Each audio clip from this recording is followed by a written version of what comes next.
Bonjour, Gemara de Rosh Hashanah, le chapitre 2. On est à la page 23b, pas oublier les pages. On est dans une nouvelle Mishnah, donc de la page 23b. Alors, la Mishnah va nous décrire, petite introduction, comment le Beth Din en fait recevait les témoins. On avait vu plusieurs fois des cas avec des témoins un peu ici et là, enfin, de ce qu'a décrit dans les autres Mishnah et la Gemara. Là, on va voir une Mishnah qui nous montre comment elle le recevait et ce qu'on faisait, quoi. Alors, Chatzer Gedola, Haïta Berushalayim. Il y avait là-bas une grande cour à Jérusalem. Ubet Yaazek Haïta Nikret. Et cet endroit-là s'appelait le Bet Yaazek. Ulsham Kol Aidim Mitkanesin.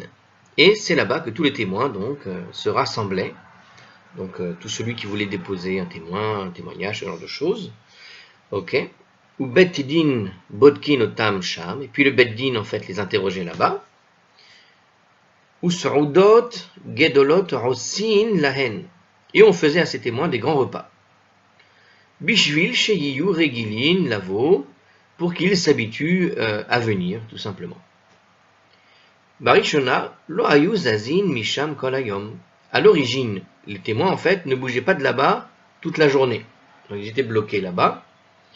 Hitkin Rabban Gamliel Azaken. Par la suite, Rabban Gamliel l'Ancien a décrété, c'est ça, il a donc décrété quelque chose il a changé la chose. Sheyiyu Mehalechin Alpaim Ama Lechol Ruar, qu'il pourrait se déplacer au moins de 2000 amot dans toutes les directions. Donc, au lieu de rester assis dans le bureau en attendant, ils avaient le droit de se déplacer. Vélo Elou Bilvad. Et cette chose-là n'a pas été donnée uniquement pour cela. Alors, en fait, quand il précise pour cela, là, déjà un petit commentaire, sinon on ne comprend pas tout de suite. Il parle en fait de tous ces témoins qui viennent pour la nouvelle lune, en fait. Et la Afrachama Haba'a les Yaled. Pardon. Mais aussi pour une sage-femme qui vient pour faire accoucher une femme. Donc même une sage-femme. Alors ça va demander des explications tout ça. Vehaba lehatzil mina delika ou mina gaïs ou mina nahar ou mina mapolet. Et celui qui venait aussi pour sauver des gens d'un incendie ou pour l'attaque d'une troupe armée ou d'une rivière en crue ou d'un éboulement. Donc apparemment il y avait des témoins tout simplement de quelqu'un qui peut dire qui est l'enfant de qui, une sage-femme par exemple, si je comprends bien. Sauver les gens d'un incendie, c'est-à-dire dire qui on a retrouvé exactement, parce qu'il peut y avoir des problèmes si on ne sait pas où est passée une des personnes qui aurait pu être dans un incendie, est-ce qu'il est resté, il n'est pas resté, enfin ce genre de choses je pense. Pareil, l'attaque d'une troupe armée, probablement savoir qui sont les survivants, si on a vu quelqu'un survivre ou pas, ce genre de choses-là. La rivière en crue, ça doit être un petit peu le même genre. On va voir les commentaires tout de suite après. Haré Elou, donc tout cela, la sage-femme qui venait pour faire accoucher, celui qui vient pour sauver d'un incendie, de l'attaque d'une troupe armée, de celui d'une rivière ou d'un éboulement. Donc tout cela sont considérés comme des gens de la ville, nous dit ici. Haré Elou ke Anshe Ha'ir. La Mishnah nous dit donc qu'ils sont considérés comme des gens de la ville. Veyesh lahem alpaim lechol ruach. Et ils avaient donc le droit de se déplacer jusqu'à 2000 amot en dehors de la ville dans toutes les directions. Donc on leur donnait une sorte de distance où ils pouvaient aller marcher et ne pas rester au Beddin toute la journée en attendant de pouvoir faire leur témoignage. Alors, si on relit un peu avec les commentaires là, plus rapidement, on y va, en français. Donc il y avait une grande cour à Jérusalem qui s'appelait le Bet Yaazek. C'est là-bas que tous les témoins qui venaient pour déposer leur témoignage sur la nouvelle lune en particulier donc se rassemblaient. Il nous explique ici que la Mishnah parle en fait de ces témoins qui sont arrivés pendant Shabbat en le profanant, bien qu'avec permission, en sortant en dehors du Techoum. Le Techoum, pour ceux qui ne savent pas, c'est précisément une distance de 2000 amot à laquelle il est interdit en fait de se déplacer pendant Shabbat. C'est-à-dire que Shabbat, il y a plusieurs interdits. Un de ces interdits s'appelle le Troum. Le Troum, c'est donc quand on se déplace au-delà de 2000 amot. D'accord, de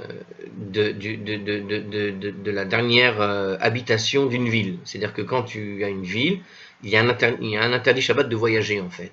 Alors c'est pas interdit de se promener, celui qui veut marcher 10 000 km, il fait ce qu'il veut, hein, pourquoi pas, d'accord, 10 000 amot, au-delà c'est un peu moins de, je sais plus c'est combien, mais bon, imaginez l'idée, c'est à peu près, je crois que 2000 amot, c'est à peu près 1000 mètres, je suis pas sûr.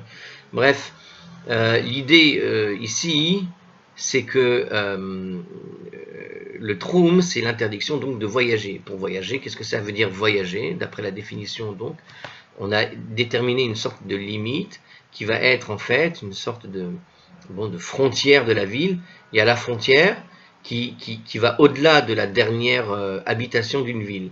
C'est-à-dire que voyager, c'est lorsque tu vas traverser une ville, que tu vas sortir d'une ville, et que quand tu as atteint les dernières habitations, au-delà de ces dernières habitations, tu es déjà entre les villes en quelque sorte.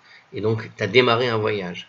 Bon, alors jusqu'à où tu peux effectivement marcher, jusqu'à cette limite de 2000 amot, hein, environ 1000 mètres. Je suis pas sûr au niveau des amot, on verra ça un de ces quatre quand on tombera sur un commentaire qui nous l'explique bien, ça me rappellera.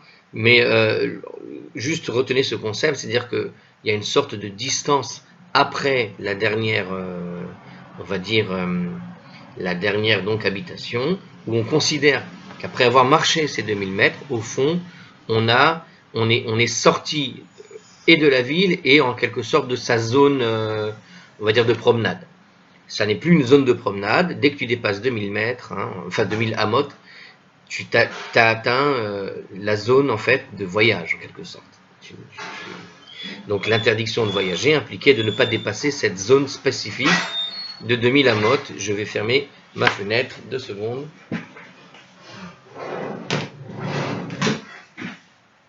Et donc cette zone s'appelle le troum. Donc retenez ça parce que c'est cette valeur qu'on a expliqué tout à l'heure à propos donc dans la Mishnah qui va nous redonner cette valeur en fait.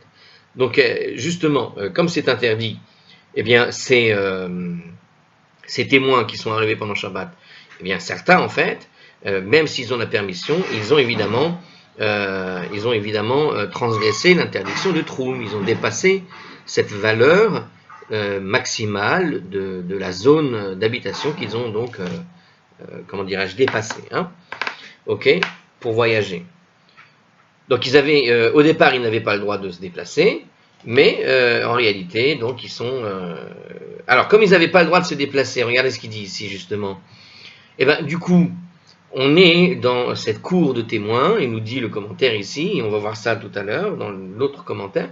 Mais en gros, ils restaient confinés dans la cour, au sens où ils n'avaient pas le droit de sortir de cette cour, puisque au départ, ils n'ont pas le droit de profaner Shabbat. Bon, alors ils ont le droit de profaner Shabbat pour venir témoigner, mais une fois que c'est terminé ce témoignage, comment ils font? Ils ne peuvent pas retourner chez eux. Donc quelque part, une fois qu'ils sont dans la cour, eh ben, ils y restent. Et c'est pour ça que tu comprends que derrière, ils nous ont dit tout à l'heure, dans la Mishnah, qu'ils offraient un grand repas. Donc justement, qu'est-ce qu'il nous dit ici? Donc puis le Beddin, en fait, les interrogeait là-bas, donc, et puis on faisait à ces témoins de grands repas, mais on comprend du coup pourquoi il y avait un grand repas, c'est Shabbat.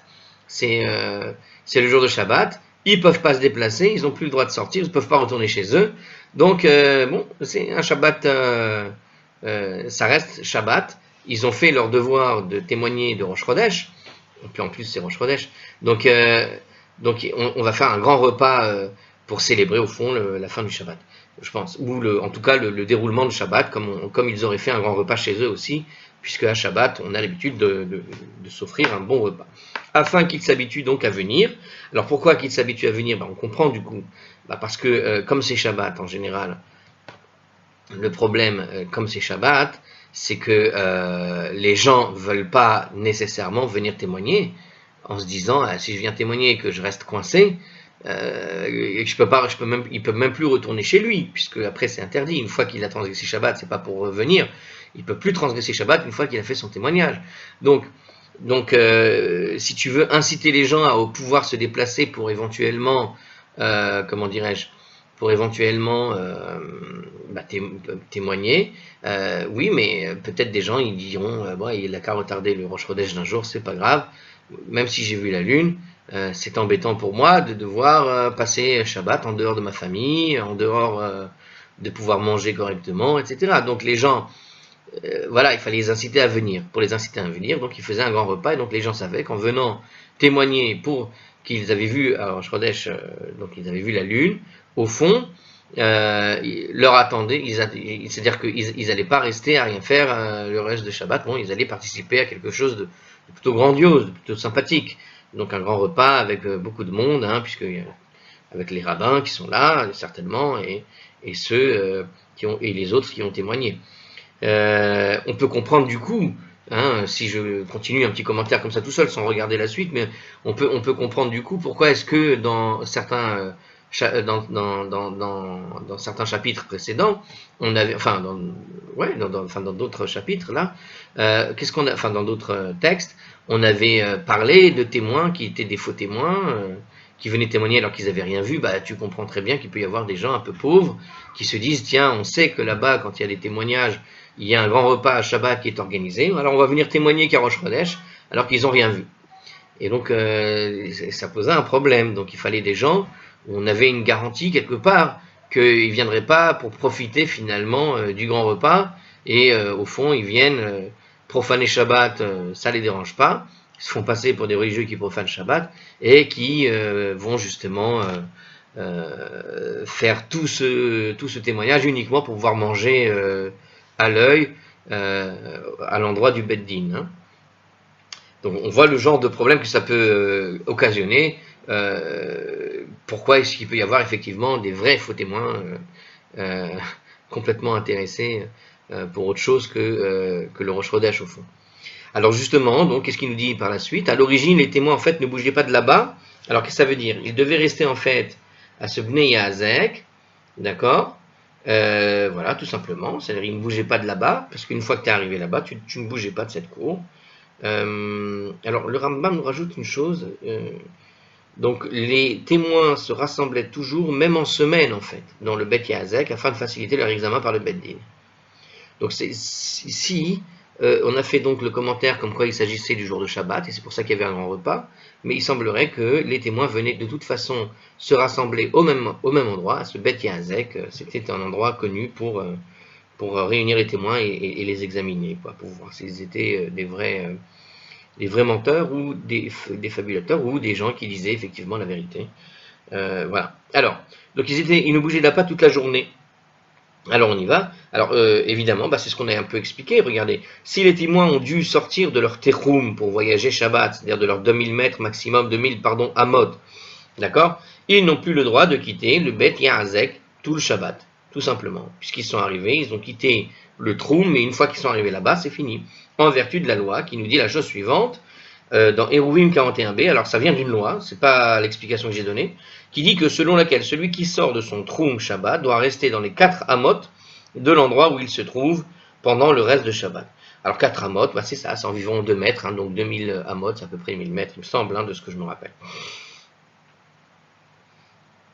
Donc je répète, hein, donc selon laquelle il y a une règle, hein, qui dit que quand on sort du troum de Shabbat, on doit rester dans les 4 amot de l'endroit où il se trouve pendant le reste de Shabbat.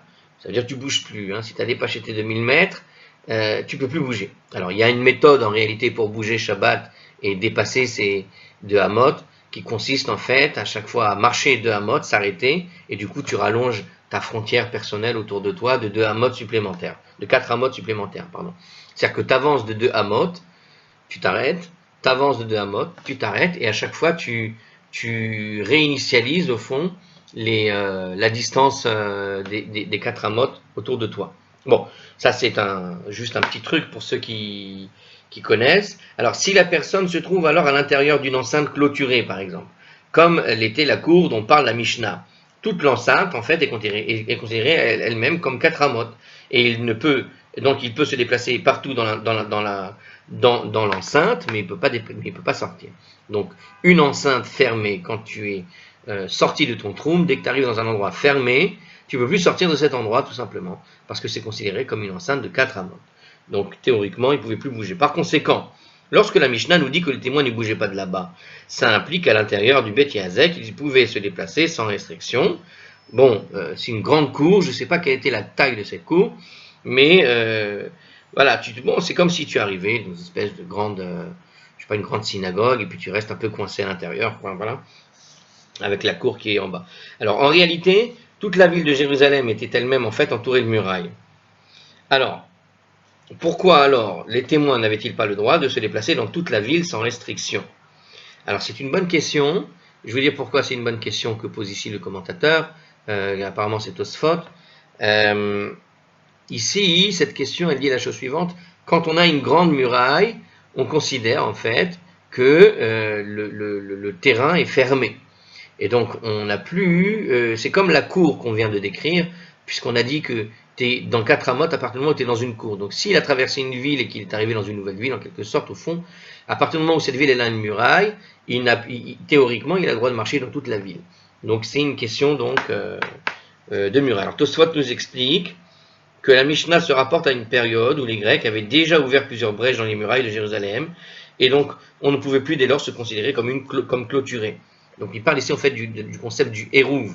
Le hérouv au niveau des comment on appelle ça, je ne sais plus comment ça s'appelle, le hérouvaïr ça s'appelle. Bon, c'est cette clôture qui entoure une ville, d'accord, cet espace qui a été délimité en quelque sorte et qu'on a mis en commun pour tous et qui est devenu en quelque sorte privé mais pour tout le monde. Donc à l'intérieur de cet espace-là, on a le droit par exemple Shabbat de porter. Normalement on n'a pas le droit de porter Shabbat. À l'intérieur du Hérouv, tu as le droit de porter. Donc ce qui se passe, c'est qu'il y avait la muraille de Jérusalem, et que la muraille de Jérusalem, au fond, elle sert de Hérouv. C'est-à-dire qu'on a, en quelque sorte, clôturé tout l'espace de la ville, et quand tu es dans la ville, au fond, tu peux te déplacer autant que tu veux, partout où tu veux, à l'intérieur de la clôture. D'accord? Tant que tu es à l'intérieur de cette clôture. Mais pour que le Hérouv, pour que cet espace soit considéré comme une clôture, il ne faut pas qu'il n'y ait d'ouverture. Et c'est ce que nous dit Tosfot au fond. C'est qu'au fond, les Grecs à l'époque avaient déjà, on va dire, cassé cette muraille de plusieurs endroits, d'accord. Et comme ces endroits cassés n'étaient pas fermés, donc la clôture ici, le Hérouv était forcément ne marchait plus. Donc, il est toutefois possible que la Mishnah veuille en fait nous dire que les témoins ne pouvaient pas sortir de la ville, tout simplement, mais qu'ils pouvaient se déplacer dans toute la ville. C'est-à-dire que il dit autre chose ici, très intéressant. Au fond, peut-être que quand on dit qu'ils ne pouvaient pas bouger de là, ça ne fait pas référence à la muraille de la cour dans laquelle ils étaient réunis, mais ça faisait référence en fait à toute la ville de Jérusalem, puisque quand tu es à l'intérieur de la muraille, tu es considéré comme dans l'espace, au fond, à l'intérieur de la grande clôture, tu es dans ce héros. Donc quand ils arrivaient dans la ville de Jérusalem, puisqu'ils ont passé la porte et qu'ils se retrouvent à l'intérieur de la muraille, alors donc la même règle au fond s'applique comme si tu arrivais dans une cour, et au fond on peut assimiler la notion de muraille à l'ensemble, que l'ensemble de la cour peut s'étendre au fond à toute la muraille qui entourait Jérusalem, et donc même s'il n'y avait pas eu de brèche, en fait, ce que voudrait dire la Mishnah ici, c'est qu'une fois qu'ils sont à l'intérieur de cette clôture de toute la ville de Jérusalem, ils ne pouvaient plus la déplacer. Et on comprend du coup ce que veut dire la suite par rapport à ce qu'on a expliqué sur les troum. Alors si vous vous rappelez ce qu'on va dire, on va le redire de toute façon. Mais avant de continuer, alors regardez, en outre, il se peut qu'une personne qui sort de son troum et entre ensuite dans une ville puisse considérer en fait toutes ces villes comme ses propres 4 amotes. Donc même si la ville n'est pas entourée de murailles, dans son explication, alors ça c'est un autre, on est déjà dans une question un peu plus technique sur qu'est-ce qu'on appelle finalement l'espace de la ville et cette notion de 4 amotes. Bon, on rentre dans une discussion qui n'est pas intéressante ici pour le moment. Alors on va sauter juste la fin de ce commentaire qui nous aide pas vraiment à comprendre le texte. Alors si je reprends, donc on faisait donc ces témoins, on avait dit un grand repas afin qu'ils s'habituent à venir, et à l'origine les témoins ne bougeaient pas de là-bas, donc on a vu que ça peut être interprété là-bas comme étant à l'intérieur de la ville toute la journée ou à l'intérieur de la cour. En tout cas, dans tous les cas, la raison c'est qu'ils pouvaient pas sortir parce que ils étaient encore dans Shabbat, que les interdits qu'ils avaient le droit donc de profaner une fois qu'ils ont fait leur témoignage, ils ne peuvent plus les profaner, et donc ils doivent terminer ce Shabbat là-bas. Et comme ils ne peuvent plus sortir de la ville ou de la cour, selon que la ville, enfin, donc ils peuvent plus sortir de l'espace où ils transgresseraient l'interdiction de faire Otsa'a, c'est l'interdiction de porter ou de revoyager, par exemple, ce genre de choses-là. Alors, Rabban Gamliel l'Ancien a décrété qu'il pourrait se déplacer de 2000 amot dans toutes les directions. Alors là, on comprend. Si on est dans la version où, effectivement, on dit qu'ils, quand ils sont arrivés dans la ville, au fond, eh bien, une fois qu'ils ont fini leur témoignage, ils avaient le droit de repartir, mais ils pouvaient se promener que dans les règles de ce qu'on a appelé le troum, c'est-à-dire ces 2000 amot, c'est bien l'idée du troum par rapport à la ville. Parce que ça paraît bizarre qu'ils aient le troum par rapport à juste la muraille. Il n'y a aucune raison qu'ils soient empêchés de sortir par rapport à la muraille de la cour, je parle. Bon, alors, qu'est-ce qu'il nous dit comme commentaire ici? En fait, ça veut dire qu'il ne pourrait se déplacer à l'extérieur des limites de la ville de Jérusalem jusqu'à 2000 amot. Donc, en fait, il part bien, en fait, de la ville. C'est-à-dire qu'ils pouvaient se promener dans toute la ville, mais s'ils voulaient repartir, ils n'avaient pas le droit de repartir, en gros, chez eux. Il fallait qu'ils attendent, mais ils pouvaient, de toute façon, comme c'est la règle, on va dire, générale par rapport à l'idée de voyager, quand tu es dans une ville, dans un endroit bien précis, jusqu'à la dernière habitation, on va dire, tu ne peux pas sortir au-delà des 2000 amot. Ok, ok, alors qu'est-ce qu'il nous dit ici? Alors exactement comme ceux qui se trouvaient dans la ville de Jérusalem au début de Shabbat. Donc en fait, c'est-à-dire comme tout habitant de Jérusalem, ils ne peuvent pas sortir plus que ça. Ce décret a été promulgué afin que les témoins et les autres personnes dont il est fait état dans la suite de la Mishnah ne soient pas réticents à venir une autre fois. C'est-à-dire que, effectivement, alors imaginez le cas où on a dit au début, quand on a mal compris, qu'il reste dans la cour, il ne bouge plus de là-bas, c'est quand même difficile. Alors c'est vrai que le repas en soi a déjà été fait pour attirer les gens, mais aussi comment on appelle ça, que le décret de les faire bouger un peu, qu'ils puissent au moins sortir un peu, bon, ça aide un petit peu à comment dirais-je, à s'organiser dans tous les cas, et donc ils seraient moins réticents à venir, comme il nous a expliqué ici. Bon, je pense que c'est assez clair. C'est Tosfot qui nous a dit cette dernière pensée. Alors on continue, donc effectivement, Rabban Gamliel a décrété qu'il pourrait se déplacer de 2000 amot dans toutes les directions, et cette facilité n'a pas été promulguée uniquement pour cela, c'est-à-dire les témoins de la nouvelle lune, mais même une sage-femme qui vient pour accoucher une femme, même celui qui vient pour sauver des gens d'un incendie, ou de l'attaque d'une troupe armée, ou d'une rivière en crue, ou d'un éboulement. Alors qu'est-ce qu'ils veulent dire par là? En fait, la rivière en crue, c'est-à-dire lorsque le fleuve dont les eaux montent soudainement menace d'inonder les habitants de la ville et leurs familles. Donc c'est pas simplement une simple crue, c'est véritablement quand il y a des risques d'inondation et qu'on vient sauver les gens, vous savez, hein, comme c'est déjà arrivé dans beaucoup de villes en France ou ailleurs, comme il y a eu à Washington il n'y a pas longtemps, quand j'ai enregistré cette vidéo, il n'y avait pas longtemps, il y a eu une montée des eaux dans la ville de 1 mètre presque, et donc tu es obligé d'évacuer les gens. Ou d'un éboulement.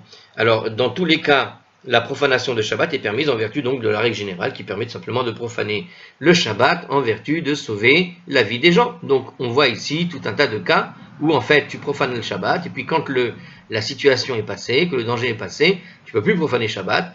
Alors, qu'est-ce qu'on fait?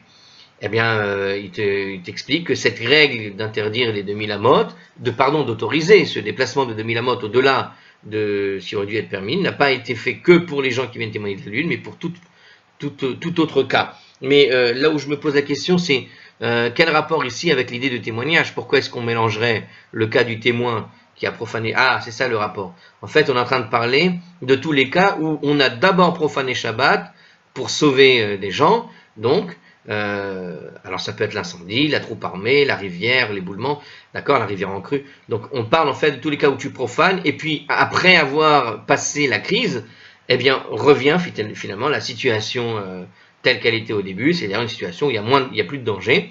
Et bien de la même manière, si tu es obligé de quitter une ville à cause d'une troupe armée ou ce genre de choses-là, bon, vous imaginez bien les situations, quand la profanation de Shabbat n'est plus nécessaire, que la vie a été sauvée, eh bien, il faut de nouveau faire Shabbat. Alors, selon les situations, quand tu te retrouves dans la situation, effectivement, où tu es coincé en ayant fait ce que tu as fait, parce que derrière, tu ne peux plus te déplacer, eh bien, Rabban Gamliel a donc décrété que dans tous les cas où ce genre de situation arriverait, tu peux de nouveau te déplacer sur ces 2000 amot, cette limite. Alors ensuite, donc ceux-là sont considérés en fait comme des gens de la ville, Alors, qu'est-ce qu'il veut dire par là, par contre?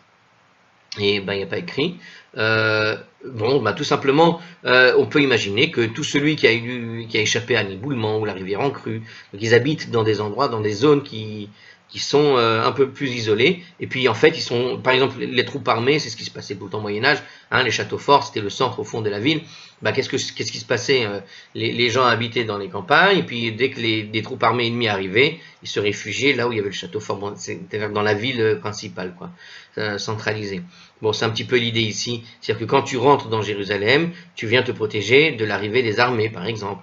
Bon, une fois que tu te protèges, imaginons les armées sont finalement passées et ils ne reviennent plus, mais c'est encore Shabbat, eh bien tu ne peux pas retourner chez toi. Eh bien tu dois attendre, en tout cas, c'est ce qui est l'idée. Ils sont considérés comme les gens de la ville, c'est-à-dire ils ont, c'est ce que dit la Mishnah à la fin, c'est-à-dire qu'ils ont donc le droit de se déplacer jusqu'à 2000 amot en dehors de la ville, dans toutes les directions, s'il y a un nécessaire de le faire. Donc les habitants de la ville, nous dit ici, ont le droit de se déplacer Shabbat dans toute la ville et jusqu'à 2000 amot dans toutes les directions en dehors de celle-ci, même si la ville n'est pas entourée de murailles. Alors attention, hein, on ne parle pas uniquement de murailles. La muraille, quand on a dit qu'on avait le droit de porter, c'est pas l'interdiction de marcher. Hein. On a le droit de marcher sans avoir rien dans les poches. Donc, quand on parle des 2000 amot, ça marche aussi pour des villes qui n'ont pas de muraille. Ça n'est pas obligé d'avoir une muraille pour avoir cette notion en tête. C'est vraiment une ville, c'est-à-dire, encore une fois, comme je l'ai dit, c'est jusqu'au dernier point d'habitation. Et donc, tu as le droit de sortir jusqu'à ce dernier point d'habitation. À partir de ce dernier, donc, tu as le droit de marcher dans toute la ville, évidemment. Et donc, tu peux marcher autant de fois que tu veux. Si tu veux faire 20 000 km en marchant dans la ville, bonne chance. Mais voilà, mais tu as le droit. Mais à partir du moment où tu sors de la ville, et en faisant 20 km, tu aurais pu changer de ville, mais tu ne peux pas parce qu'on n'a pas le droit de voyager pendant Shabbat. C'est ça la différence. Donc, l'idée, c'est que tu voyages quand il dépasse ces troum, ces 2000 amot. Maintenant, effectivement, donc tous ces cas-là, lorsqu'ils sont obligés d'aller se réfugier dans la ville voisine et de fuir ce qui s'est passé ou pour sauver XY, eh bien, une fois qu'ils sont dans la ville, ils sont considérés comme des gens de la ville pendant le Shabbat. Une fois que le danger est passé, ils ne peuvent plus profaner Shabbat, ils ne peuvent plus donc retourner chez eux jusqu'à ce que Shabbat ne se termine. Voilà, enfin, s'ils habitent au-delà du Troum, justement, au-delà de ces 2000 amot. Très bien. Alors, qu'est-ce que nous dit la Gemara maintenant? 2 secondes, petite pause d'enregistrement.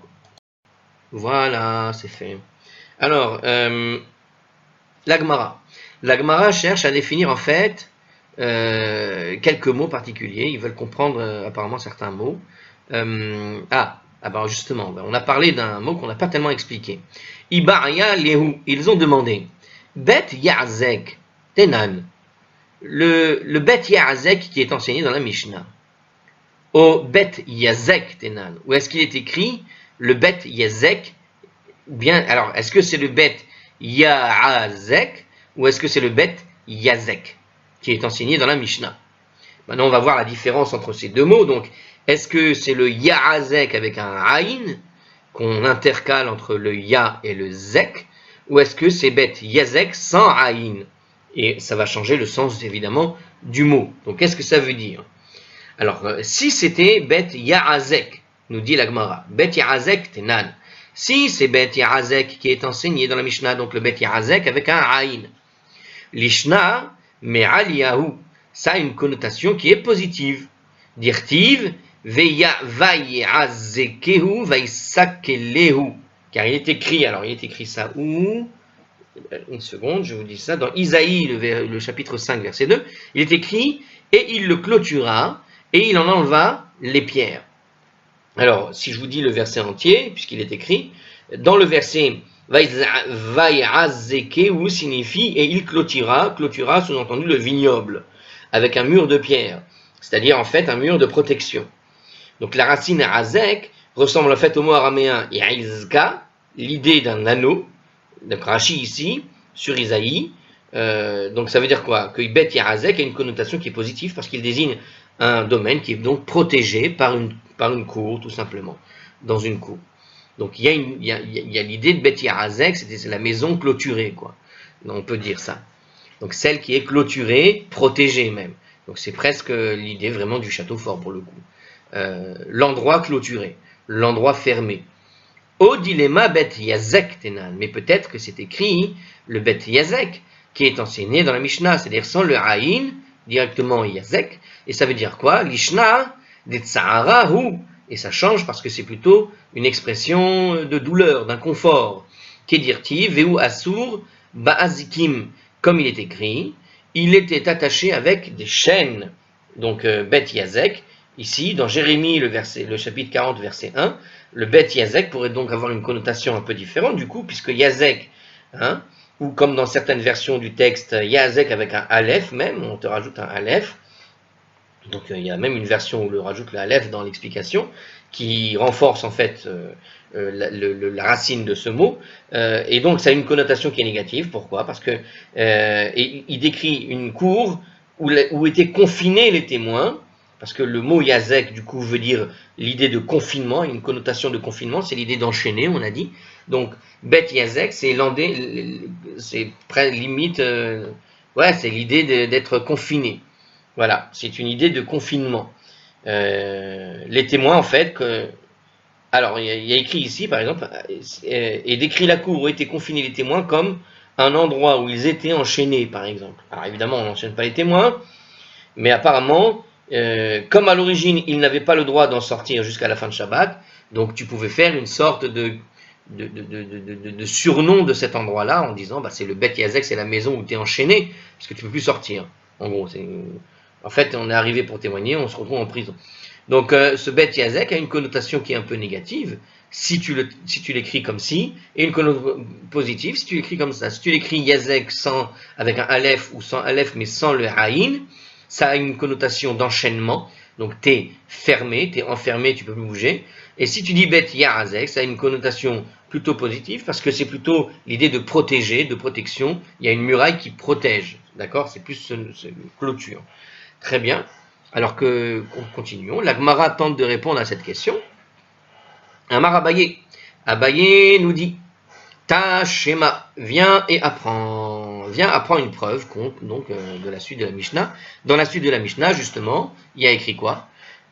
Se'udot gedolot ayu ansin laen sham. On faisait là-bas aux témoins des grands repas.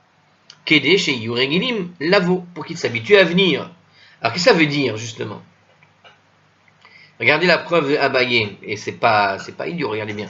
Puisqu'on préparait des festins aux témoins. Alors, en fait, normalement, en lisant ça, tu as compris. Hein, là, ce que je vais lire, c'est le commentaire en réalité. Donc, la preuve, elle a été donnée. Est-ce que vous avez compris? La preuve, sans avoir besoin que je l'explique. Je répète la preuve d'Abaye. En fait, qu'est-ce que ça dit, la preuve d'Abaye? Abaye, il te dit, regarde, il y a une preuve, parce qu'il y a écrit là-bas qu'on faisait là-bas aux témoins des grands repas afin qu'ils s'habituent à venir. Mais ça veut dire quoi, afin qu'ils s'habituent à venir? Ça sous-entend que quand ils étaient là-bas, ils étaient plutôt enchaînés. Ça veut dire quoi? Ça veut dire que c'était plutôt la connotation négative. Donc on aurait dû écrire Bet Yazek. Pourquoi? Parce que si tu es obligé de faire un grand repas pour leur faire envie de venir, c'est que les gens savaient qu'en allant là-bas, ils allaient être coincés.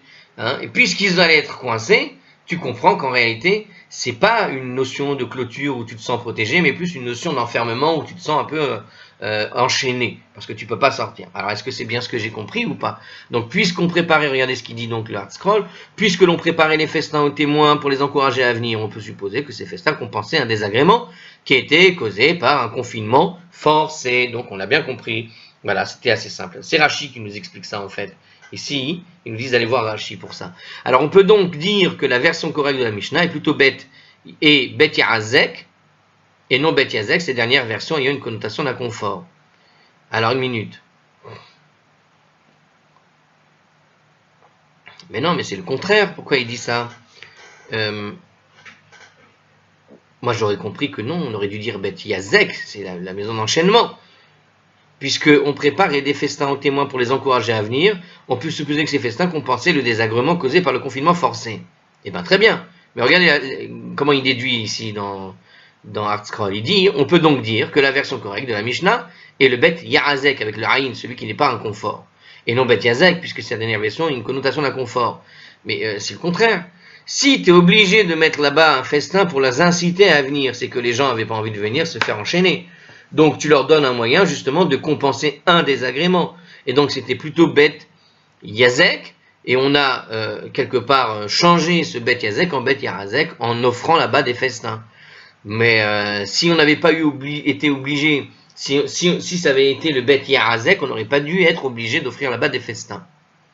Mais puisqu'on offrait déjà des festins, en fait c'est comme ça qu'il réfléchit Hardscroll, et donc il a probablement raison, mais puisqu'on offrait déjà là-bas des festins, puisque c'était quelque chose qui les incitait à venir, donc les gens venaient finalement. Et puisqu'ils venaient, on n'était pas dans la situation d'inconfort que l'on aurait pu imaginer. Bon, alors en fait, la Gemara nous rejette cette preuve et on comprend finalement, dilema tarte havu avde des behu. En réalité, peut-être qu'on leur faisait en réalité les deux. C'est-à-dire qu'ils étaient effectivement enchaînés et qu'on leur faisait les grands repas pour justement... alors j'ai pas compris. Donc c'est bien ça, voilà, c'est ce que je pensais. Alors finalement, j'ai réfléchi comme la Gemara. Regardez ce qu'il dit. D'une part, ils étaient contents de pouvoir profiter des bons repas qu'on leur préparait, mais d'autre part, ils étaient dérangés par le confinement forcé dans la cour. Alors donc, malgré les repas, il est bien possible que le nom de la cour fût Beth Yazek, du fait du désagrément qui éprouvaient les témoins. Mais de la lecture qui a été faite par Hardscroll ici, très sincèrement, regardez, si je lis la Gemara telle que, Abaye a répondu finalement, il a répondu, viens apprends de ce que dit finalement la Mishnah elle-même, et on faisait là-bas aux témoins des grands repas afin qu'ils s'habituent à venir. Et la Gemara dit, elle rejette cette preuve, mais parce qu'ils ont compris à l'envers. Peut-être la Gemara n'est pas en train de rejeter cette preuve, elle rajoute juste que peut-être qu'on leur faisait en fait les deux, et que c'était à la fois Bet Yazek et Bet Yazek. C'est peut-être un endroit qui a été clôturé, mais qu'on a surnommé. La réponse, c'est que moi je sais que dans la Gemara de l'époque du Talmud, on aimait bien faire des, comment on appelle ça, on aime bien les kinuim, les surnoms. Ils aiment bien donner comme ça des surnoms à des endroits. Donc l'endroit est effectivement clôturé, puisque de toute façon c'est un tribunal. Le tribunal, c'est quand même, c'est pas tout à fait une prison, mais c'est un tribunal. Mais comme ils sont à Shabbat particulièrement, ils sont là-bas et ils sont obligés de ne plus bouger de là-bas, et c'est particulièrement à Shabbat que ça se passe, ce problème. Donc on a surnommé ça le Bet Yazek, mais ça peut être à l'envers. C'est-à-dire que ça pourrait être... non, mais on parle de témoins. Je suis en train de penser, parce que quand tu amènes des témoins, tu amènes aussi des gens qui doivent être mis en prison. Et là, pour le coup, ils étaient vraiment enchaînés. C'est-à-dire qu'une personne qui était jugée, et là-bas, il y avait des témoins pour être jugés, donc ils allaient dans un endroit qui était pour les jugements, et ben, ce jugement se faisait sur des gens qui étaient accusés quand même. Et quand une personne est accusée, ben, elle ne peut pas bouger jusqu'à ce que son jugement soit terminé. Et donc le témoin, lui, il vient, il fait son travail et au revoir. Mais l'accusé, il est obligé de rester, et s'il est véritablement coupable de choses de graves, c'était prison directe. Et donc on peut imaginer cet endroit-là comme une sorte d'antichambre de la prison. Et donc oui, on peut appeler ça effectivement Bet Yazek, l'endroit où on se faisait enchaîner pour ceux qui étaient accusés. Et donc le témoin venait à cet endroit-là, et donc quand il venait à Shabbat, il savait que c'était l'endroit où les gens se faisaient en partie enchaîner, pour ceux qui étaient accusés en tout cas. Donc, mais effectivement, durant le Shabbat, ça changeait de statut, puisque là-bas, on n'y était pas nécessairement, on venait témoigner de choses très, très mignonnes, comme Rosh Chodesh. Donc, du coup, ça pouvait se transformer en Bet Yazek, on leur donnait. Donc, soit c'était un surnom, c'est-à-dire un endroit clôturé qu'on surnommait Bet Yazek, c'est ce que dit finalement la Gemara, soit c'était l'endroit qui s'appelait Bet Yazek, et qu'on surnommait Bet Yazek, parce qu'à Shabbat, on y venait, on était plutôt protégé, et puis on participait au bon repas. C'est-à-dire que ça peut se comprendre vraiment dans les deux sens ici. La réponse, en fait, elle est vraiment libre, je trouve. Hardscroll, il a vraiment tranché, mais vraiment la manière dont chacun va voir les choses sera la bonne, je pense. Alors je m'attarde parce qu'en fait, on vient de finir cette petite Mishnah, et on va en passer à une autre, et je vous dis à la prochaine.